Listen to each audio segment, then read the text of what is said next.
Canarias. Última hora en COPE. Estar informado.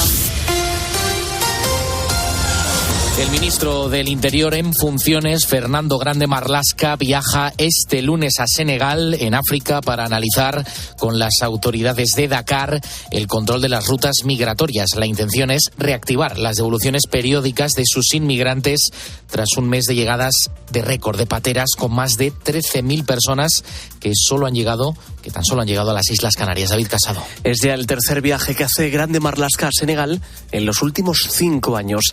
El día original de la visita a Dakar iba a ser el pasado 16 de este mes de octubre, pero finalmente tuvo que posponer esta visita a causa de la crisis migratoria en Canarias, que le hizo encabezar la reunión de la Autoridad de Coordinación.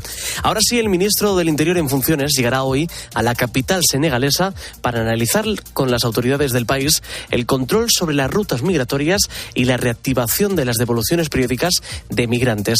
Lo hará en un mes récord en la llegada de pateras, con más de 13.000 personas. Dentro de este itinerario del ministro también se contempla la visita a los guardias civiles y policías nacionales que están desplegados en la zona. La colaboración entre ambos países, según Marlaska, ya está dando sus frutos, puesto que ha impedido la salida de 12.500 personas rumbo a Canarias. Todo en palabras del ministro. Sin embargo, donde no termina de convencer sus explicaciones es en las comunidades autónomas. Por ello, el ministro de Migraciones, José Luis Escrivá, se va a reunir por videoconferencia con los alcaldes de los principales municipios españoles, lo hará este martes, para informar del dispositivo y, sobre todo, de resolver las dudas que plantea.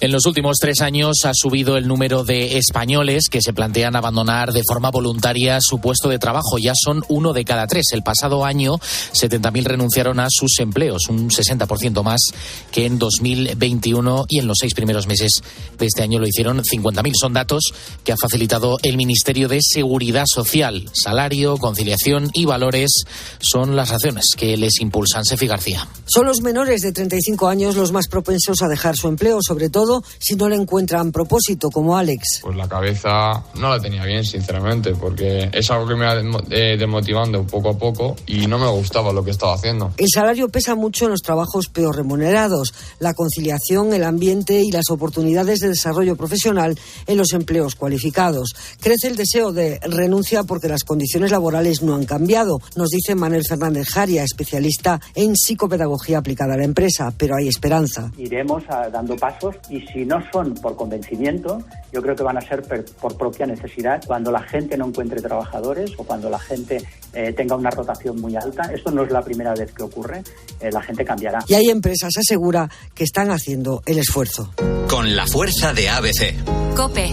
Estar informado. Hablamos ahora de un caso pionero en España. Un juez ha otorgado la custodia de 2 niños a sus abuelos maternos. Los padres no han fallecido y no había denuncias de malos tratos. Tampoco estaban en situación de desamparo. La abogada que ha llevado el caso nos ha explicado las razones aquí, en COPE. Las repasamos con Ana Huertas. El caso se ha dado en Pontevedra. La abogada que defendía a los abuelos de los niños, que tienen menos de 10 años, es Manuela Blanco Jiménez, y nos ha explicado en COPE que esta es una sentencia pionera que servirá para sentar precedentes en el caso de que se vuelva a dar esta circunstancia en la que los padres siguen vivos. Y es que la madre se había desentendido por completo de los niños y el padre ni siquiera pasaba la manutención que debía al estar divorciados. La madre de los menores se divorcia y se lleva a los niños a la casa de los abuelos. Apenas tienen 6 meses y poco más de 2 años. Al poco tiempo, la madre de los niños rehace su vida, se va, encuentra trabajo y se quedan los niños en casa de los abuelos con esas cortas edades. Se desentiende de ellos. La abogada nos explica que el principal problema que tenían los abuelos era la hora de autorizar a los niños para poder hacer algo, desde una excursión escolar hasta una pequeña intervención en el dentista, y tampoco podían reclamar esa manutención al padre que no estaba pasando. Ahora, con la custodia, ya no tendrán ningún problema de este tipo. Gracias, Ana. Tienes más información en nuestra página web en cope.es. Sigues en la noche de COPE con Adolfo Arjona. COPE. Estar informado.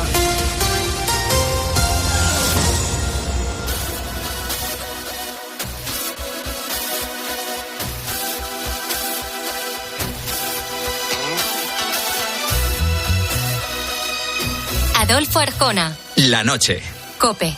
Estar informado. Escríbenos a nuestro correo lanochearjona@cope.es y síguenos en Twitter @lanochearjona y en Facebook La Noche de Adolfo Arjona. Envíanos tu nota de audio de WhatsApp al 650-564-504. A través de esos canales estamos en contacto. Dicen que un buen periodista se diferencia del resto porque siempre se está haciendo preguntas. Bueno, no sé si esta afirmación se refiere a preguntas sesudas o a preguntas como las que se hacen Mónica, Carmen, Pedro y Yolanda cada semana. Preguntas aparentemente sencillas, cuyas respuestas no lo son tanto. Preguntas como las que nos hacemos a continuación.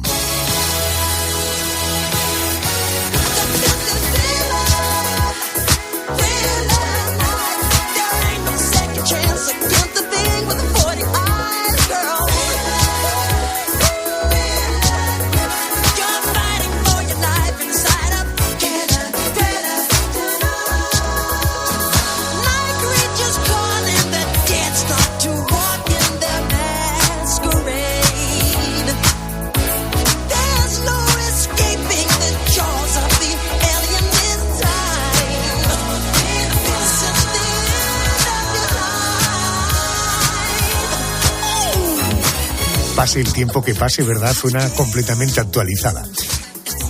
Sin duda fue el medio de transporte de un entrañable personaje como fue y como es Cenicienta. Es preciosa. Sí que lo es, ¿verdad? Con una elegante carroza como esa, solo necesitamos ratones. ¿Ratones? En España hubo una muy famosa que marcó una época. Con un libro vengo yo esta vez.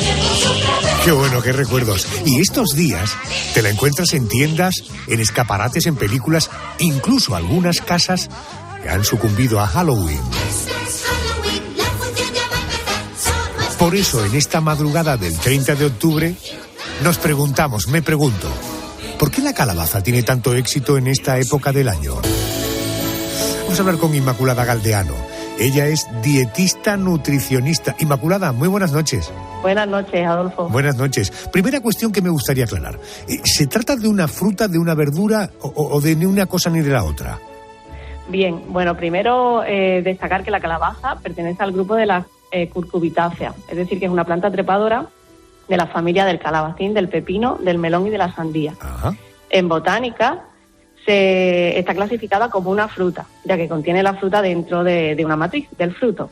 Pero luego la clasificamos como verdura, ya que nutricionalmente tiene características similares a estas. Y a verdura la consideraríamos la parte comestible de la planta, como sería el tallo, la hoja y las flores. Qué bueno. Así que podríamos decir que sí que es un fruto, pero la metemos en el grupo de la verdura. Correcto. Por tanto, es un fruto que la metemos en el grupo de la verdura y además está riquísima. ¿De dónde es originaria la calabaza? Y hoy en día en España, ¿en qué zonas es habitual que se cultiven? Realmente no hay un origen específico de la calabaza, pero sí se ha visto que hace unos 5.000 años antes de Cristo aproximadamente, en la zona de México, se vio que se pudo haber cultivado este tipo de alimentos. Incluso otras investigaciones indican que por la zona de Asia también se ha dado. En cuanto aquí a España, nos llegó gracias a Cristóbal Colón cuando vino del Nuevo Mundo y vemos que hay cerca de unas 800 especies aquí en España. En los sitios donde se cultivan suele ser bastante amplio, pero tenemos una mayor producción de calabaza en la zona de Sevilla, Murcia y Valladolid. Uh-huh. Oye, al pensar en qué sitios tan diferentes, ¿no? Digo, desde el punto de vista del tiempo, Murcia, Sevilla, Valladolid. Al pensar en la calabaza, la mayoría pensamos en ese fruto, en esa verdura, redondeado, de color naranja, pero ¿cuántos tipos de calabazas hay? Como ya he dicho anteriormente, hay como 800 especies, wow. Pero por no hablar de todas, vamos a mencionar algunas. Por ejemplo, la curcubita máxima, esa puede ser, es la calabaza típica que nos viene a la mente cuando pensamos en Halloween, esa que tiene la cara terrorífica. Sí. Luego hay otra que podemos ver mucho en fruterías, que es la que tiene forma de cacahuete o violín. Ajá. De hecho, es la que más se cultiva aquí en España, que tiene una forma alargada, la piel clara y lisa, y tiene una base más ancha, como si fuera un violín. Luego también otra que podemos encontrar en frutería más común es la roteña, la calabaza roteña, que la característica es que tiene la piel verde y muy rugosa y por dentro tiene una carne muy amarilla. Otra que también nos puede sonar mucho es la calabaza vinatera o del peregrino, que tiene la piel muy dura y se usaban como recipiente antiguamente, que seguramente la hayamos visto en alguna imagen de algún peregrino, sí, de ahí su nombre. Sí. Y luego, por mencionar otras más, pues sería la calabaza bonatera, la calabaza espagueti, que por ejemplo es más consumida en Estados Unidos, la calabaza rondín o rondini, y otras que es la que se usa para pastelerías o repostería, sería la calabaza de sidra o zapallo, o la calabaza confitera o de cabello de ángel, de cual obtenemos el cabello de ángel para esos postres. Pues yo me quedo con curcubita máxima, que es la que tradicionalmente imaginamos cuando hablamos de una calabaza, la de violín, que debe ese nombre precisamente a su forma, o esta de la rotería o piel verde, ¿verdad? Oye, Carmen, seguro que tienes alguna curiosidad sobre las calabazas. Sí, una, por ejemplo, ¿por qué la calabaza es propia de esta época del año? ¿En qué fecha se producen las mejores calabazas?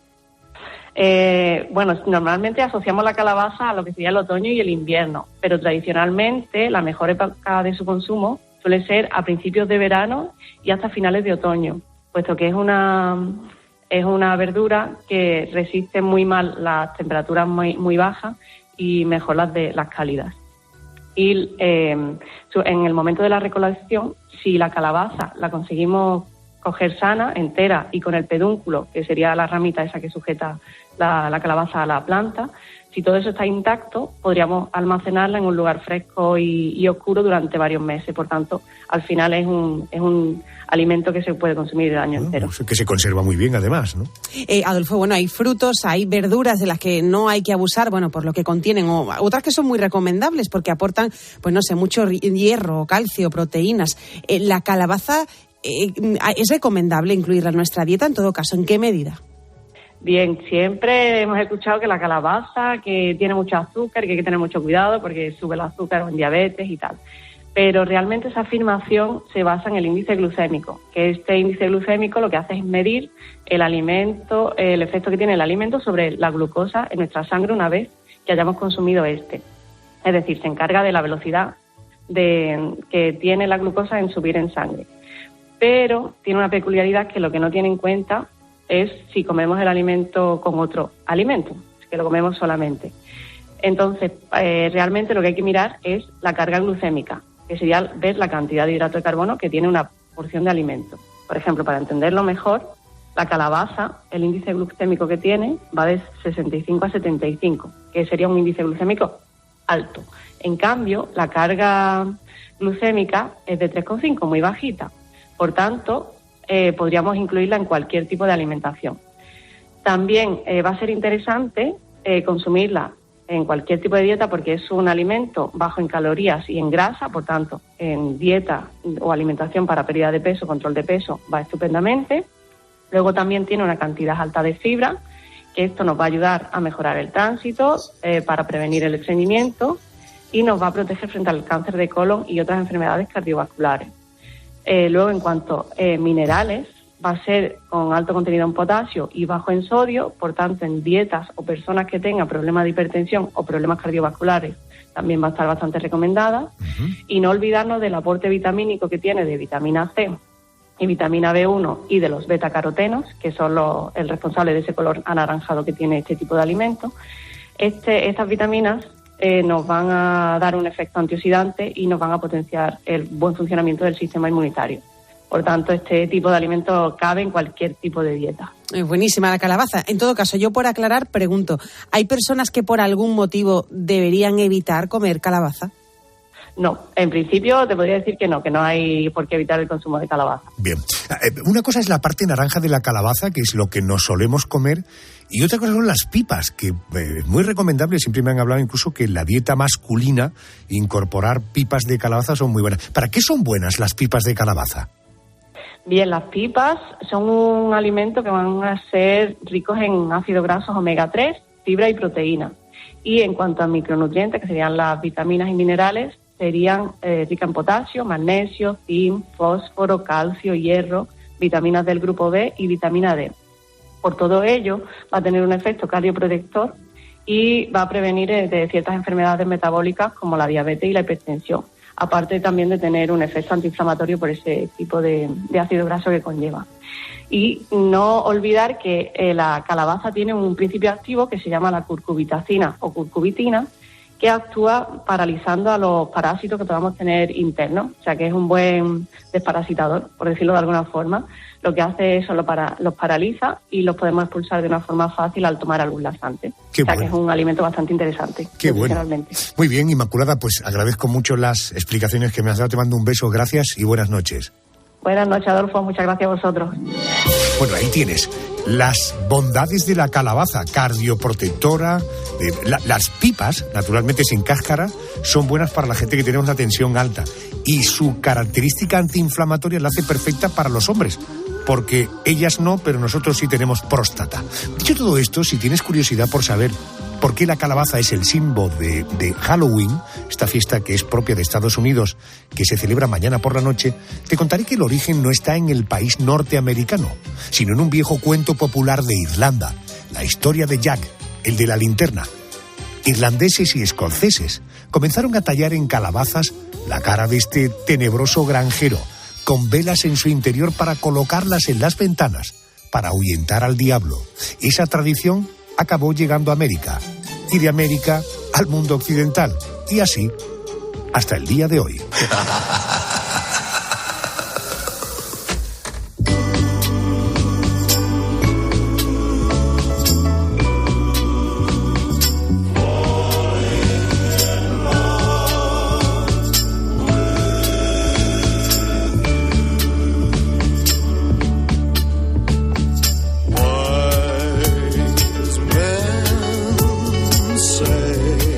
Me dicen que ya tengo en línea a mi siguiente invitada. Fíjate, a finales de agosto regresó de unas vacaciones con sus hijas en Indonesia. Y 2 días después, lo que es la vida, su padre fallecía de forma repentina. Aunque muy afectada todavía por la pérdida, ella dice que la vida continúa. Tiene 2 proyectos muy interesantes por delante. Uno gastronómico y el otro televisivo. Esta noche queremos saber un poco más sobre estos proyectos y para eso quiero saludar a su protagonista. Ella es la guapísima Raquel Meroño. Muy buenas noches y bienvenida a la COPE. Ay, Adolfo, no me hagas llorar ya. Buenas noches. En los primeros 10 segundos de entrevista no me hagas llorar. No, te quiero hablar de cosas... Por cierto, ¿cómo están las niñas? ¿Cómo están tus gemelas, Daniela y Martina?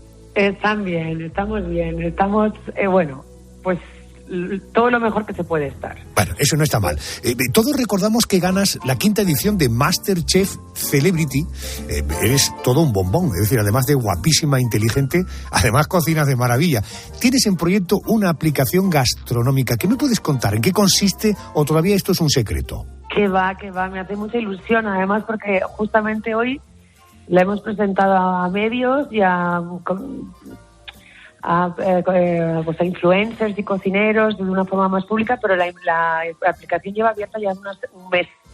La estamos ya anunciando en el MasterChef Celebrity y es una aplicación con una proyección internacional muy grande en la que estoy muy involucrada porque he abierto The Kitchen, que es pues una cocina por donde van a pasar todos los creadores de contenido, todos los participantes, celebrities, cocineros, y va a ser como el contenido más oficial de la aplicación y sobre todo el más divertido. Oye, esto quiere decir que si yo quiero preparar, no sé, un arroz meloso con carabineros, si en la aplicación tenemos esa receta, voy a seguir paso por paso ingredientes y cómo hacerlo. Vas a poder, eso es lo que es magnífico, porque vas a poder, ¿cuántos sois? 4, 6, 8. Vas a encontrar la receta, vas a tener el paso por paso, vas a tener el vídeo y sobre todo vas a poner cuántos sois y te va a adaptar las cantidades al número de comensales que seáis. Y aparte vais a tener todo el aporte nutricional y calórico, es muy completa. Raquel, muy contenta. ¿Esto ha tenido que ver con ser ganadora de MasterChef y además tener un chiringuito en Tarifa? Mira, esto tiene que ver porque la vida manda y de repente, de no saber freír un huevo, estoy totalmente ahora inmersa en el mundo gastronómico porque la vida es así de maravillosa. Te da este tipo de regalos. Me ha gustado muchísimo comer y sin embargo desconocía todo el amor y todo ese universo tan artístico que hay detrás de un plato y ahora mismo pues se me ha abierto esa posibilidad. He tenido ese regalo. No solamente ha sido ganar el concurso, sino todo lo que está viniendo después. Qué bueno, ahí tenemos uno de los proyectos de Raquel Meroño. otro más. Hablamos de algo que se acaba de estrenar en Amazon, una serie, su título Urban. La vida es nuestra. Es que ahora estás aquí, ¿vale? Que has vuelto a casa. ¿Y el máster de Londres? ¿Qué pasa con Londres? No vamos a hablar de eso. ¿Quieres hacer el máster? Estaba todo listo, ¿no? Lo de la matrícula, la residencia y todo eso, ¿no? Sí, claro. No. Perfecto, mi amor, lo que tú digas. A ver, los oyentes de este programa saben que su cobertura es nacional, se hace desde Málaga y esta serie también se ha rodado en Málaga, ¿verdad? Sí, se rodó en Málaga. Además, a mí me encanta Málaga. Cuéntame, ¿qué cuenta esta serie? Bueno, pues esta serie cuenta pues el difícil mundo de encontrarse a sí mismo hoy en día siendo un joven. Ahora mismo la verdad es que los adolescentes tienen un guiso muy difícil. Muy complicado. De cocinar. Sí, es verdad. La verdad, sabes que es verdad que tienen un montón de herramientas, pero cuando tienes tantos ingredientes muchas veces no sabes qué plato hacer porque te pierdes en Lost in Translation, ¿no? Como decía aquella película. Entonces, bueno, pues más que nunca hay que acompañarles porque sí que lo tienen complicado. Yo tengo 2 adolescentes y lo que más me trabajo es la confianza y la lealtad entre nosotras, porque luego la toma de decisiones ya es aleatoria y hay cosas que salen bien y otras cosas que salen mal, pero lo que es muy importante es que sigamos siendo equipo para poder apoyarnos siempre y que cada vez que se caiga una nos podamos levantar. ¿Y esa receta te está dando éxito con tus adolescentes? De momento sí, pero esto puede cambiar en cualquier momento. Por eso yo cada vez que me dicen vente a darnos como a decirnos, digo, yo no puedo dar a nadie, porque que lo que diga hoy mañana no sirve. Mañana conocen a fulanito o están en el sitio desadecuado y todo lo que he hecho no sirve para nada. Entonces para mí, yo hablo siempre de mí, pero nunca digo a los demás lo que tienen que hacer porque si alguien lo supiera, desde luego estaríamos en otro plano. En todo caso, yo sí me atrevo a dar una opinión como padre, en fin, ya de adolescentes que pasaron la adolescencia y pude superar aquel momento. Mira, siempre nos empeñamos, tengo la impresión, los padres, en no solamente decirles lo que tienen que hacer, sino que la vida la vean muy parecida como nosotros la vemos y que probablemente parte de la clave del éxito es que seamos nosotros los que cambiemos de actitud, es decir, dejarles que cometan sus propios errores, que se equivoquen, que se caigan, no pasa nada, sobreviven, pero hay que dejarles que ellos sean capaces de resolver, ¿no? La sobreprotección. Mira, mis hijas me sentaron hace algo más de un año y me dijeron que sentían la necesidad vital de pasar un año fuera, por 2 razones. Una, porque son gemelas y tenían muchas ganas de saber quién eran la una y la otra, y porque a mí me querían mucho y sabía que yo las amaba, pero que era muy pesada. Ya. Y claro, cuando alguien te dice algo así, pues no tienes más que aceptarlo y dejarlo ir. Entonces, durante un año es verdad que han estado viviendo su vida, yo he respetado esa libertad profunda, han cometido sus errores. Cuando lo han necesitado, pues me han llamado. ¿Y cuál ha sido el resultado de ese experimento terapéutico? Pues ha sido muy curioso, porque la que estaba como con extra sobredosis de confianza en sí misma, pues ha cometido algunos errores que le han hecho pues necesitar de alguien, y que ese alguien haya sido su mamá ha sido muy bonito. Y ha venido pues con una otra dulzura, con otro entendimiento, y la que se fue con mucha inseguridad pues ha venido brillante y qué bueno. Y bueno, ha sido muy bonito, muy bonito. Bueno, pues esta es la experiencia personal de Raquel, pero en todo caso en Urban, La vida es nuestra. Te recuerdo que se está emitiendo en Amazon. Probablemente parte de estas situaciones la vamos a ver. Por cierto, tú comienzas como modelo muy joven, con 16 años. Ya tenías, supongo, la sonrisa preciosa que tienes. Es lo que más me gusta de ti, es tu sonrisa. Naces en el año 1975.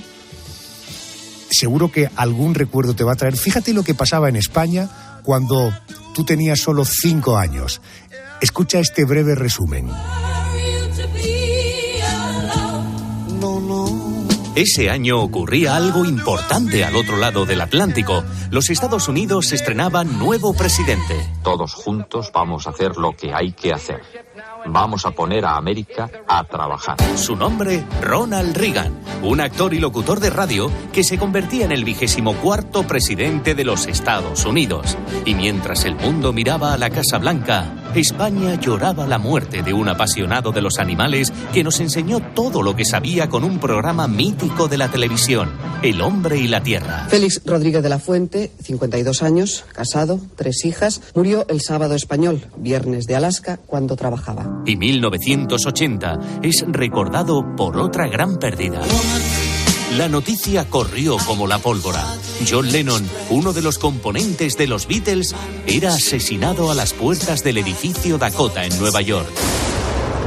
El trágico final de John Lennon parecía sacado de una película o de una serie. Afortunadamente, lo que se veía en la televisión española de aquel 1980 ofrecía contenidos más amables. El día que haya un gobierno que nos quiera comprar, se acabó la guerra. Fortunata y Jacinta es una serie de 10 capítulos ambientados en el Madrid de la segunda mitad del siglo XIX. La producción costó 160 millones de pesetas, toda una fortuna. En 1980 se estrenaban programas como De cerca, que dirigía el maestro Jesús Hermida. Ese de cerca significa la aproximación de simples seres humanos. Aquellos que decidían salir de casa y acudir a las salas de cine disfrutaron de estrenos como El Resplandor. Aquí está ya. En 1980 llegó también El Imperio contraataca. Era la segunda peli de la saga de Star Wars. El cine de aquella época nos dejó bandas sonoras maravillosas, pero la radio también nos hacía llegar a éxitos como este. Ya ves, tú nunca me has querido, ya lo ves.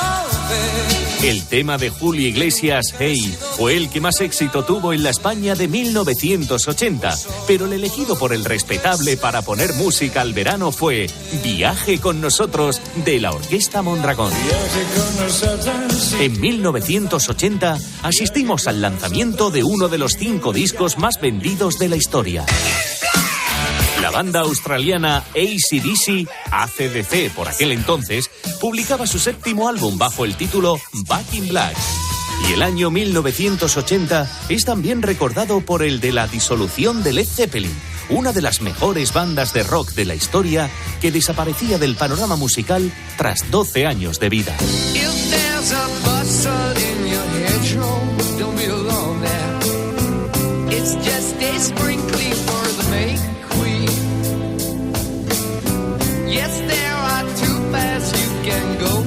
Fíjate todo lo que pasaba en el año 75. Tú tenías 5 años. ¿Algo de esto está en tu memoria?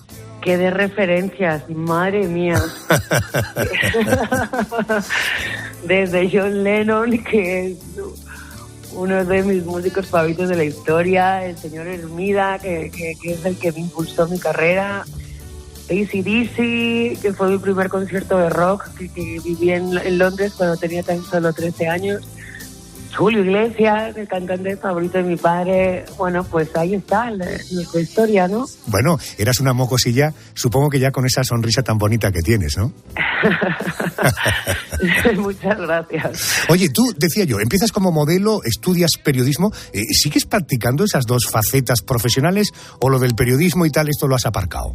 Bueno, yo tenía una guerra con mi padre porque yo desde que tenía 5 años, como dices tú, ya sabía lo que quería hacer. Yo quería ser actriz, yo quería dedicarme al mundo del espectáculo y me tocó un poquito luchar en casa porque no lo entendían demasiado bien. Y en el colegio era cuando terminaba la selectividad, en la selectividad cuando terminaba la carrera, y así me fui, bueno, pues ganando mi sitio pues porque las cosas me empezaron a ir muy bien. Empecé en el Uno para Todas, incluso bailando en televisión, pero sí es verdad que antes de eso empecé a trabajar con 14 años.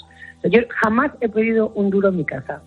Eso es algo que siempre le digo a mis hijas, tampoco que se lo quiero repasar mucho por la cara porque también han sido circunstancias muy concretas, pero sí que es verdad que que siempre mis padres me han pagado la educación y los viajes y yo me he encargado del resto. Siempre con mi pasión he podido ganarme la vida sin depender absolutamente de nadie, ni de mis padres ni de ningún señor, nunca, jamás. Fíjate, yo estoy convencido que eres un ser humano muy especial. Hablaba antes del Chiringuito en Tarifa, de esta aplicación gastronómica, la serie en televisión.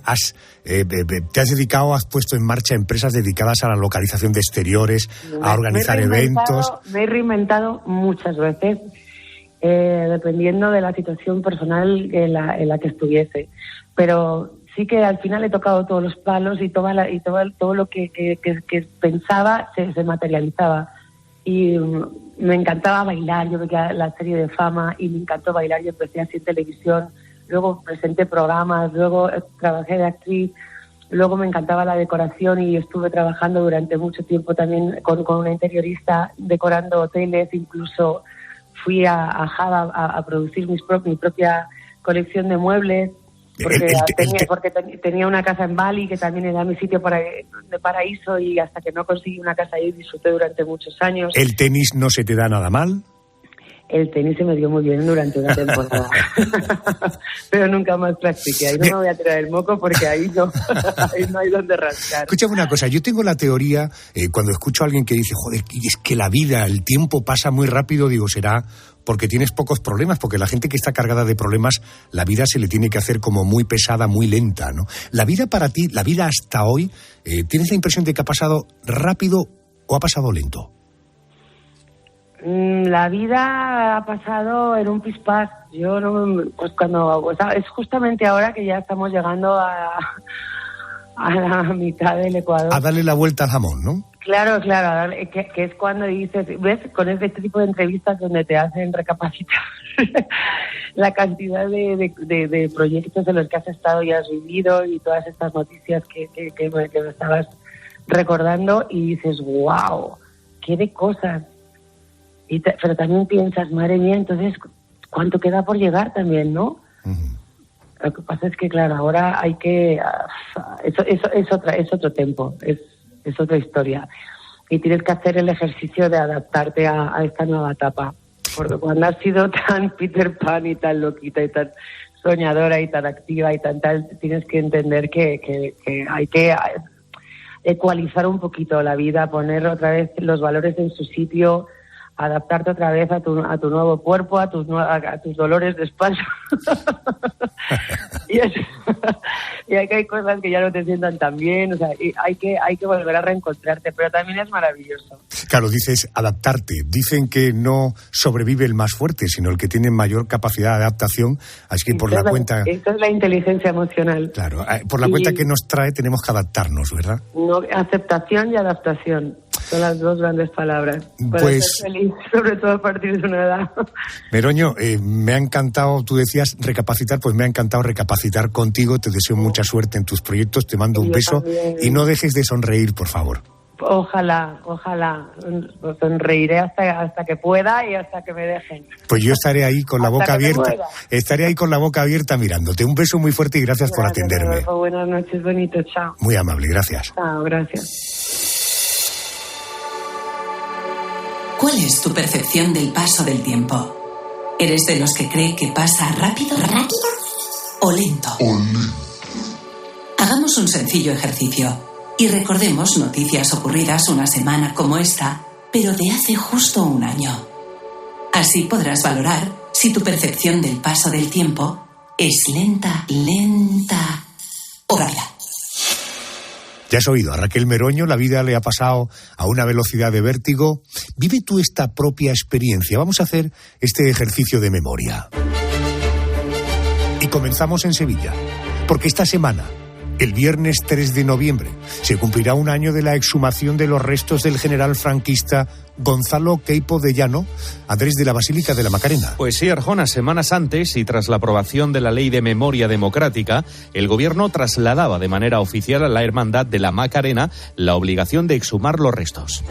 Tras 71 años reposando en la Basílica de la Macarena, los restos de Queipo de Llano salieron del templo por orden del gobierno. Este viernes se cumplirá un año exacto de aquella noticia de la exhumación. ¿Tú tienes la sensación de que el tiempo ha pasado rápido o ha pasado lento? Y ojo, porque una semana como esta, pero de 2022, el central del Barça, Piqué, anunciaba que dejaba... No a Shakira, sino dejaba el fútbol. Bueno, lo hacía a través de un vídeo que publicó en sus perfiles de redes sociales. El solomillo de ese vídeo decía: este sábado será mi último partido en el Camp Nou, jugó ante la Almería, pasaré a ser un culé más, animaré al equipo y transmitiré mi amor por el Barça a mis hijos, tal y como hizo mi familia conmigo. Aquest dissabte serà el meu últim partit al Camp Nou. Passaré a ser un culé més, animaré a l'equip i transmetré l'amor pel Barça als meus fills, tal y como la meva família ho va fer amb mi. El quinto jugador con más partidos en la historia del Barça debutó oficialmente el 13 de agosto de 2008. Esta semana se cumple un año desde que anunciara su retirada. Venga, de Barcelona vámonos a Madrid. El 3 de noviembre se inauguraba de manera oficial el campo municipal de rugby Las Leonas, en el ensanche de Vallecas. El acto lo presidía el alcalde de Madrid, José Luis Martínez Almeida. Bueno, que una vez terminado el discurso, pateó un balón de rugby y este fue el momento.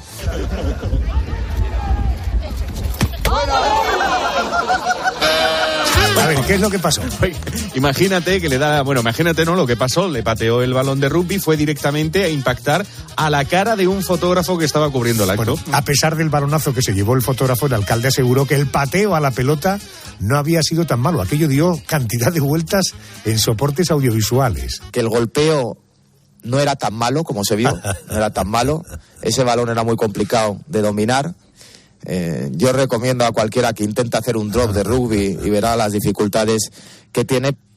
Con ese balón apepinado, ¿verdad? Los políticos salen de cualquier situación. De cualquier sitio, sí. Bueno, golpeo bueno, golpeo malo, lo cierto es que la fama precede a Martínez Almeida en los saques de honor, porque este era el tercer lanzamiento en el que el alcalde hacía diana. Pues sí, el primero ocurrió en 2020, Es que me da la risa. Durante la inauguración de un campo de fútbol, dio un balonazo a un niño. En 2021, el alcalde intentó hacer un saque de Rabona en un partido benéfico de fútbol contra el cáncer. La pelota fue directa a la cabeza de un fotógrafo. Ocurrió en el campo del Atlético de Madrid. Bueno, esta semana se cumple un año del último balonazo, no será el último, del penúltimo balonazo del alcalde de Madrid. Ojo, porque si va uno por año, a un golpe por año, el próximo, ojo, porque se acaba el año pronto, está a punto de llegar. La luna con el romero, la aurora con el pinar, el viento con la marea y el trigo con la rama. La noche busca pareja, la fiesta ya va a empezar. Si tú no bailas conmigo, prefiero no bailar.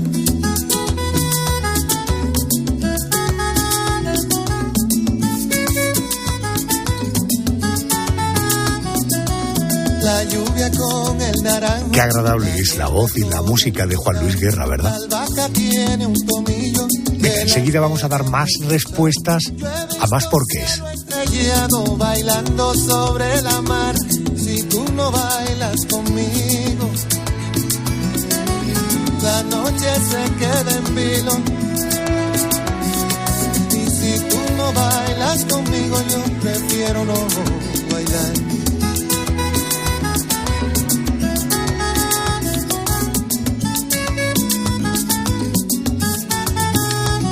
Déjame que para ponerte en situación te pido que mires o que imagines que estás mirando al cielo. Ahí arriba orbita la Estación Espacial Internacional, en la que trabajan Europa, Japón, Rusia, Estados Unidos y Canadá. La Estación Espacial Internacional gira alrededor de la Tierra a unos 400 kilómetros por encima de nosotros, y en su interior trabaja un equipo de astronautas. Estos hombres y mujeres tienen que adaptarse a muchos cambios respecto a su vida en la Tierra, como los ritmos biológicos. De hecho, en lo que dura un día en la Tierra, los astronautas ven hasta 16 amaneceres. Estos cambios creemos que afectan en el organismo e incluso pueden causar enfermedades. Esta noche me pregunto, ¿qué ocurre si un astronauta enferma y muere en el espacio? ¿Qué hacen? ¿Qué ocurre con su cuerpo? Me atiende Pedro León, es fundador del portal sondasespaciales.com. Acaba de publicar Viajes interestelares, historias de las sondas Voyager, de la editorial Almuzara, por tanto, alguien que puede responder a estas preguntas. Querido Pedro León, buenas noches y bienvenido. Hola, buenas noches, Adolfo. Buenas noches. Oye, en primer lugar, para ubicarnos, ¿cómo es una estación espacial? ¿Cuánto mide? ¿Cuántas personas trabajan dentro? ¿Qué función tiene? Bien, pues una estación espacial es básicamente un laboratorio que las agencias espaciales mandan al espacio. Pero claro, una vez que los astronautas están ya en órbita, pues necesitan también otras habitaciones. Entonces lo que se hace en realidad es un complejo. Como los cohetes no pueden lanzar cargas gigantescas al espacio, normalmente las estaciones espaciales se construyen por módulos. Se manda un módulo que sirve de habitación, otro módulo que sirve de laboratorio, otro módulo para experimentos y para salir al exterior. Es decir, una estación espacial básicamente es un Tetris, un complejo formado por varias piezas. Y en el caso, por ejemplo, de las dos estaciones espaciales que hay ahora mismo, hay una estación espacial que es solamente de China y otra estación espacial que es internacional de varios países. Pues, por ejemplo, la estación espacial mide cerca de 100 metros de longitud. Es decir, estamos hablando ya de casi del tamaño de un campo de fútbol. Dentro, pues, desde un mínimo de 3 personas pueden trabajar para mantener la estación espacial, pero lo habitual es que haya entre 6, 7 u 8 astronautas trabajando y cada uno, bueno, pues suelen tener funciones variadas.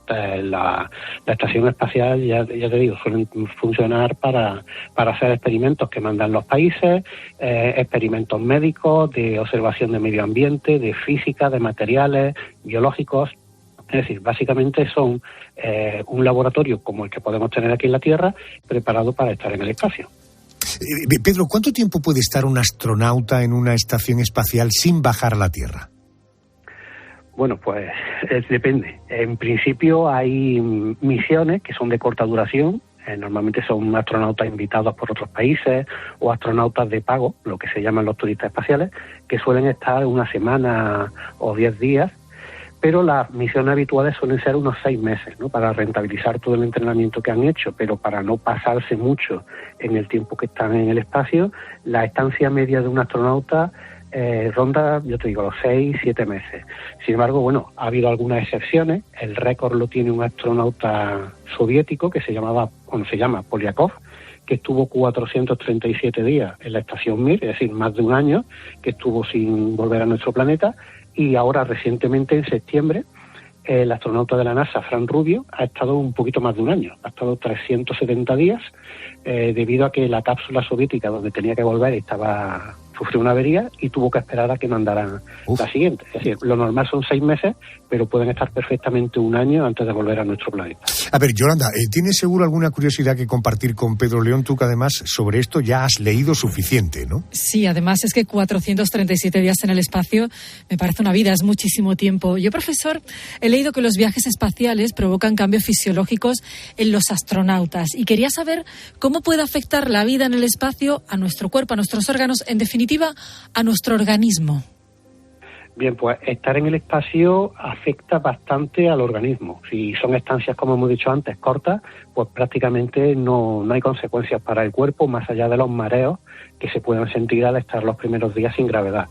Sin embargo, cuando ya las estancias son largas, de varios meses, como nuestro cuerpo no tiene gravedad, digamos que los músculos no tienen necesidad de esforzarse. Estás todo el rato flotando y agarrándote de una parte a otra para pasar de un módulo a otro y no... El cuerpo, digamos, que pierde la necesidad de hacer esfuerzos de andar, mantenerse en pie y mantener el equilibrio. Con lo cual es muy normal que los astronautas pierdan hasta un 10% de su masa muscular al cabo de 6 o 7 meses en el espacio. Y los huesos también se debilitan. Pierden mucho calcio. De ahí que es muy importante que cuando las estancias son largas tienen que hacer obligatoriamente un par de horas de ejercicio. Hay una pequeña parte de la estación dedicada a gimnasio, digamos, y allí tienen su cinta y su bicicleta para correr y es obligatorio que pasen al menos 2 horas para que la pérdida muscular y ósea sea la mínima posible. ¿Y hay un equipo médico como tal ahí arriba en la Estación Espacial Internacional con los astronautas para controlar su salud?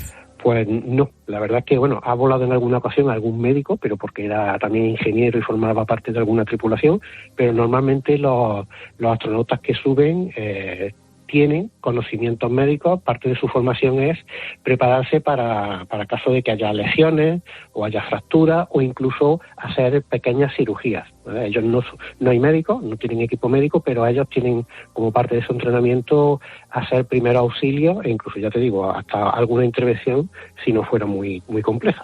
Pedro, ¿de qué medicación y herramientas disponen? Es decir, si un astronauta enferma gravemente, ¿tienen recursos para asistirlo o tendrán que regresar de inmediato a la Tierra? Claro, eso es un gran problema. Como ya te digo, tienen entrenamiento, tienen un buen, gran botiquín en la estación espacial, donde tienen todo tipo de medicamentos que los van renovando, material quirúrgico. Si ellos, para lo que están entrenados, pequeñas fracturas o pequeños problemas, sí pueden solucionarlo por su cuenta, lo harán. En caso de que fuera una enfermedad grave, que normalmente, llevan, antes de subir al espacio, se le hacen enormes revisiones para comprobar que no hay ningún problema, pero en caso de que se presentara algo más grave, si no tienen recursos, pues evidentemente tendrían que regresar a la Tierra, no solo el astronauta, sino todo el equipo que subió con él al espacio, tendrán que meterse en la cápsula y volver para ser atendidos. Uh-huh. Si un astronauta fallece en la estación espacial, ¿eso está previsto? ¿Hay un espacio donde colocar al fallecido? No sé, ¿cómo es el protocolo, en todo caso, para devolverlo a la Tierra? Bien, por suerte todavía no ha llegado a suceder que ningún astronauta haya fallecido. En caso de que llegara el caso de producirse un fallecimiento, no hay ningún lugar habilitado, es decir, no hay un sitio, frío, un lugar donde mantenerlo, puesto que no, en la estación espacial no hay ni siquiera frigorífico, por hablar claramente, no hay ni frigorífico para la comida, es decir, toda la comida se mantiene porque está preparada para durar a temperatura ambiente. Por lo tanto, no hay ningún lugar donde mantenerlo. De hecho, en teoría no hay ni bolsas para meter el cuerpo, con lo cual si un astronauta le diera, por ejemplo, un infarto y falleciera, pues lo que tendrían que hacer es lo mismo que si hubiera una enfermedad grave, es decir, lo vestirían con el traje de astronauta, lo tendrían lo más aislado posible, lo atarían al asiento en el que subió a la estación y el resto de astronautas pues también se meterían en la cápsula y volverían a la Tierra, porque evidentemente no lo van a abandonar en el espacio ni nada, sino que simplemente pues tendrían que regresar con él como si fuera un tripulante más, pero ya por desgracia fallecido. Bueno, déjame que le voy a dar una vuelta de tuerca más, y es la última. Imaginemos que en lugar de producirse la muerte en una estación espacial que orbita relativamente cerca de la Tierra, hemos dicho 400 kilómetros, ocurriera, por ejemplo, en un viaje a la Luna o a Marte. ¿Sabemos cómo sería el procedimiento para devolverlo a la Tierra? No lo sé, ¿hay un protocolo? ¿Lo lanzarían al espacio? Vale, pues eso sería todavía más complicado, porque claro, como hemos comentado antes, si fallecen en torno a la Tierra, pues volverían rápido en una cápsula, en unas cuantas horas podrían estar de nuevo en su país. Pero si están en la Luna, volver desde la Luna no es tan rápido ni sencillo. Entonces, lo que se habla, no es que haya un protocolo para ello, pero lo que se comenta en algunas reuniones de astronautas es que tendrían que dejar al astronauta, o por fuera de la nave, a la intemperie, como hay más de 100 grados bajo cero en el exterior de la Luna o de la cápsula en el espacio, pues tendrían que dejarlo hasta que fuera posible volver. Si es una misión, por ejemplo, a Marte, que podría tardar hasta un año en volver, pues probablemente tendrían que dejar el cuerpo atado de alguna manera al exterior de la nave y cuando volvieran a la Tierra, pues volverlo a introducir, porque evidentemente dentro no podría estar. Bueno, y el impacto con la atmósfera sería otro problema, pero en fin, eso ya lo resolvemos otro día. Querido Pedro León, gracias por atenderme, como siempre, es muy amable conmigo. Gracias. Pues buenas noches, Adolfo, muchísimas gracias.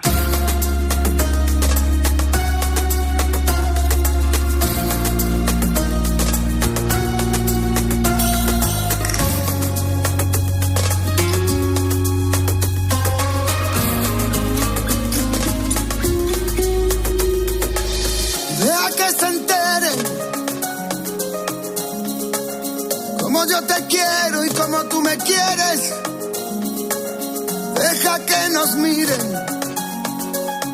Cuando te enamores no te quejes, deja que mi alma brille. Dime qué hago contigo, no me des pena por mi vida, te lo pido, de verdad no tengo miedo, pero ahora es cuando quiero. Que me dejes que te mire y que te beses si es que puedo. Tú eres una necesidad. Hay algunos, como mi querido amigo Carlos Herrera, que el queso no pueden ni olerlo. Pero a otros no les importaría estar todo el día probando quesos de todo tipo. Cada año el Ministerio de Agricultura, Pesca y Alimentación otorga el premio al mejor queso de España. Y el que ha ganado este año es el que todos están deseando probar. Pero, oiga, ¿cómo se fabrica el mejor queso de nuestro país? Vamos al lugar de los hechos, Quesos Don Apolonio, en Malagón, en Ciudad Real.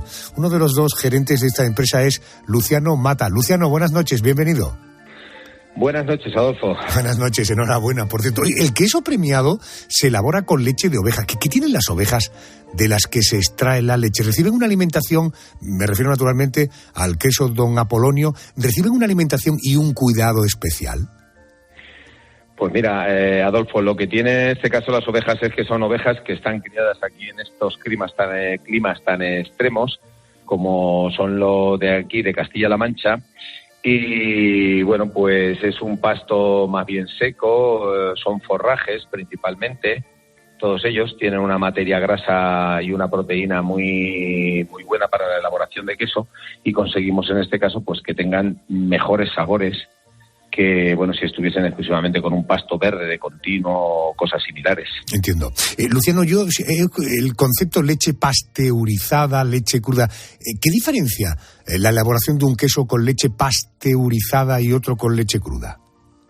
Bueno, bien, la diferencia de elaboración, por supuesto, está en la pasteurización. La pasteurización, que en un queso con leche cruda no se pasteuriza la leche, directamente conforme viene de los animales, pues se calienta a 30 grados, y a partir de ahí a 30, 31, 32, cada quesero tiene su truquillo o sus temperaturas, ahí a partir de ella le echamos el cuajo y en este caso si pasteurizamos, cuando pasteurizamos llevamos la leche a 72 grados y lo mantenemos durante 18 o 22 segundos en una cámara de retención y ahí ya eliminamos toda la bacteriología que tenga, dejando la leche inerte y a partir de ahí añadiéndole los fermentos lácticos que nosotros queramos. Y poniéndola también a 30 grados, luego le echamos el cuajo, patatín, patatán. Etcétera, etcétera. Y tenemos el mejor queso de España. Pedro González es un gran aficionado al mundo del queso, seguro que tiene alguna curiosidad. Estaría comiendo todo el día. Precisamente acaba de mencionarlo Luciano, el cuajo. Luciano, ¿qué es el cuajo? ¿Para qué le sirve al queso? Bien, el cuajo... nosotros particularmente el que utilizamos es cuajo animal, es de lechal, de cordero lechal, en este caso es un dato. Lo que sirve es para coagular la leche, pasarla de líquido a sólido. Le damos mucha importancia a esto, es un proceso como el que hacían antaño pues cogían los cuajares que estaban en los estómagos de los corderos y tal, y lo que hacían era secarlo y tal cual. Ahora por supuesto hay una tecnología mucho mayores, lo liofilizan y todo lo dejan en condiciones.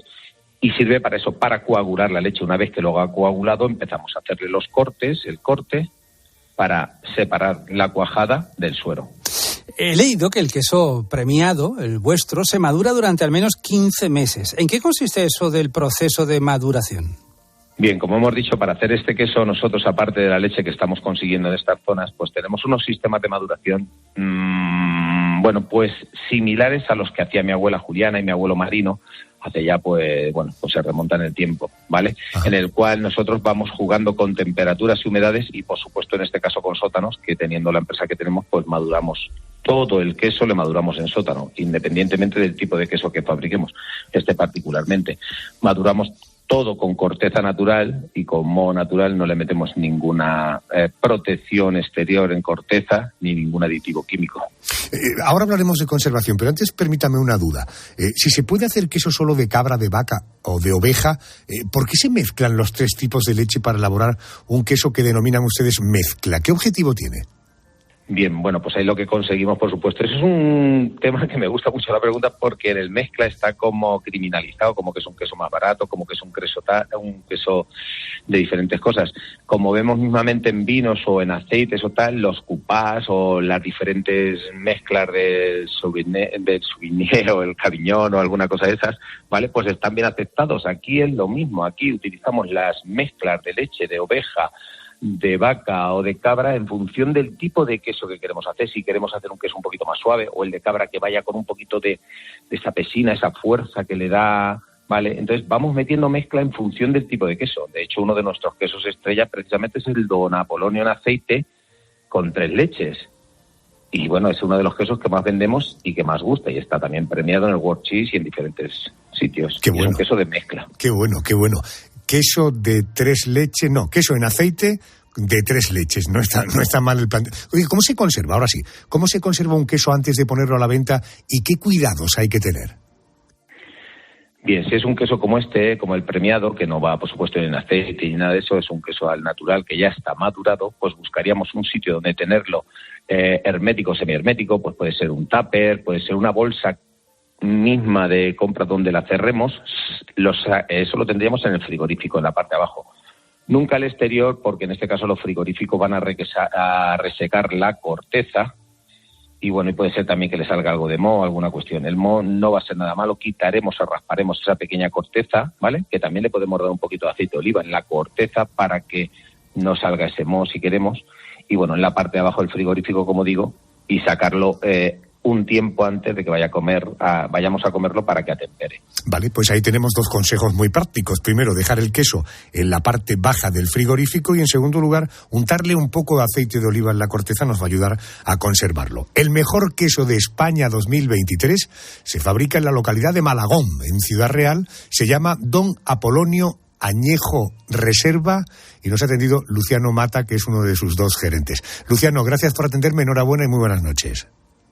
Muchísimas gracias a ti, Adolfo, y buenas noches. Escuchas La Noche. Con Adolfo Arjona. COPE. Estar informado. Y llegamos al final.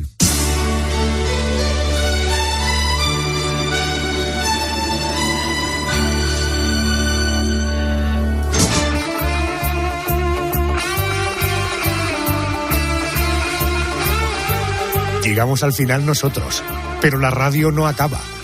Ahora noticias. Gracias. Hasta la semana que viene.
Of the simple man,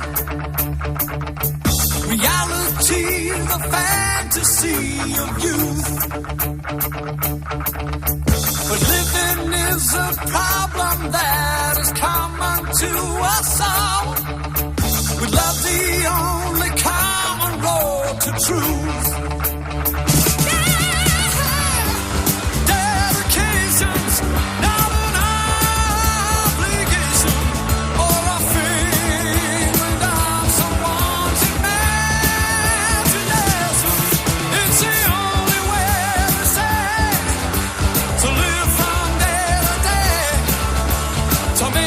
Adolfo Arjona. La Noche. COPE. Estar informado. ¿Buscas diversión?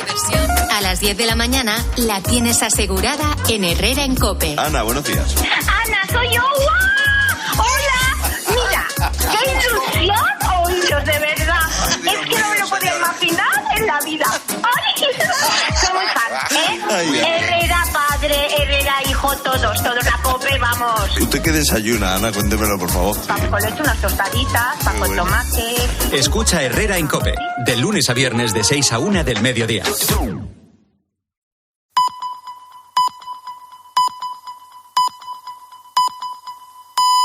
Alcanzamos las 4 de la madrugada.